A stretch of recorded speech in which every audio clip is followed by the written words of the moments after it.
O apóstolo Paulo não mencionou o dízimo em suas 13 cartas. Em nenhum momento ele ensinou ou instruiu os cristãos gentios a darem o dízimo como uma obrigação. Os gentios eram todos os povos que não eram judeus. O apóstolo Paulo fez aproximadamente 183 citações diretas do Antigo Testamento. E em suas 13 cartas, em nenhum momento ele fez menção ao dízimo. Nem mesmo Malaquias 3:10, que tanto os líderes religiosos utilizam na hora de pedir o dízimo aos membros. Vou colocar aí no vídeo as citações principais.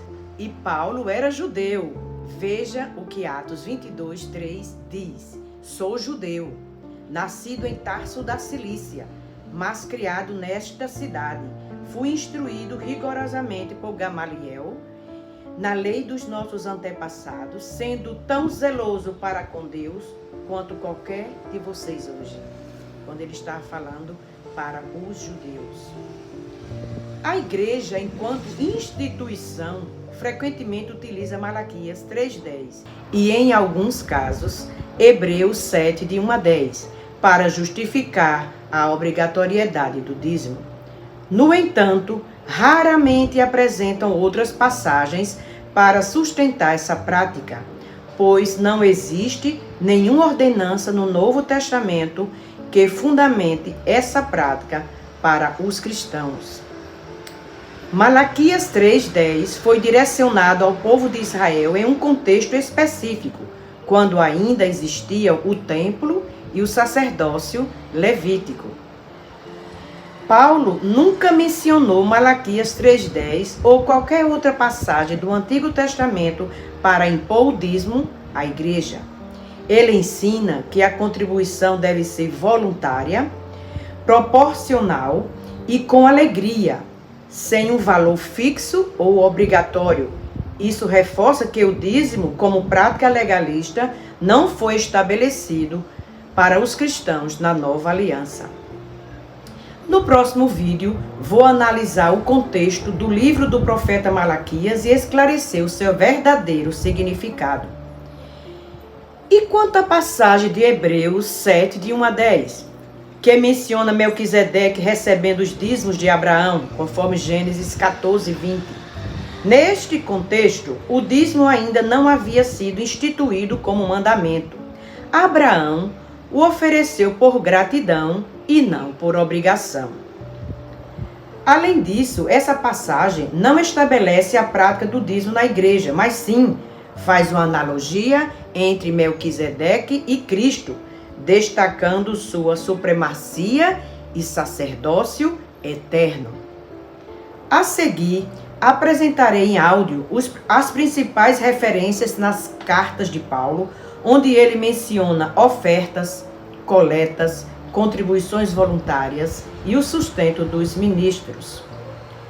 Vou seguir a ordem cronológica das cartas de Paulo, começando pela carta aos Tessalonicenses.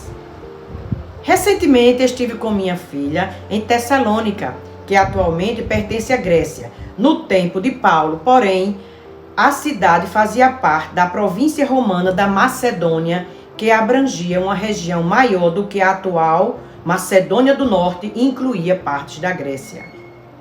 Enquanto o áudio se desenrola, vou exibir algumas imagens para ilustrar.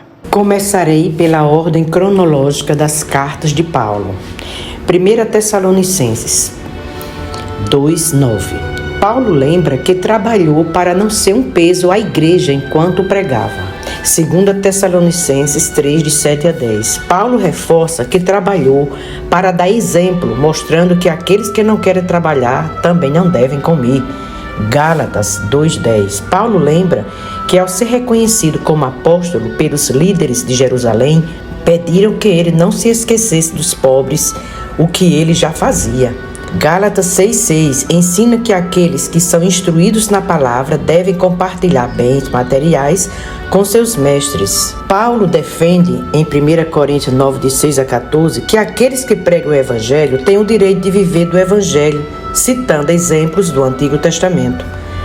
1 Coríntios 16, de 1 a 3, Paulo dá instruções sobre a coleta para os santos em Jerusalém, pedindo que cada um separe uma parte do que ganha no primeiro dia da semana.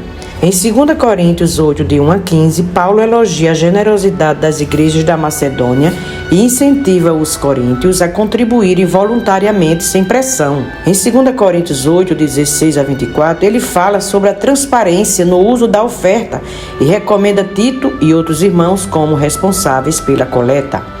Em 2 Coríntios 9, de 6 a 15, enfatiza que Deus ama quem dá com alegria e que a generosidade resulta em bênçãos espirituais e materiais. Em Romanos 15, de 25 a 27, Paulo menciona que está indo a Jerusalém para levar uma oferta dos gentios aos santos necessitados. Ele explica que os gentios que receberam bênçãos espirituais dos judeus deveriam retribuir com bênçãos materiais.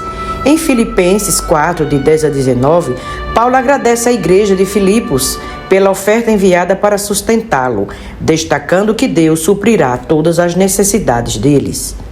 Em 1 Timóteo 5, 17 a 18, ensina que os presbíteros que lideram bem, especialmente os que se dedicam ao ensino, devem receber sustento digno. Considerações finais. O apóstolo Paulo nunca mencionou o dízimo. O seu ensino foi sobre ofertas. Em 1 Coríntios 16, de 1 a 2, Paulo instrui os coríntios a separar uma oferta semanalmente conforme a prosperidade de cada um para ajudar os santos em Jerusalém. Em 2 Coríntios 9, de 6 a 7, ele enfatiza que cada um deve contribuir com alegria e voluntariamente, e não por imposição. Em Gálatas 6,6, ensina que aqueles que recebem instrução na palavra devem compartilhar bens materiais com os mestres. Em Filipenses 4, de 15 a 17, Paulo agradece à igreja de Filipos pelas ofertas enviadas para o seu sustento missionário. Em 1 Timóteo 5, de 17 a 18, ele defende que os presbíteros que se dedicam à pregação devem ser dignos de dupla honra, citando o princípio de que o trabalhador merece o seu salário. Se esse conteúdo te ajudou, não esqueça de deixar o like, compartilhar e se inscrever no canal.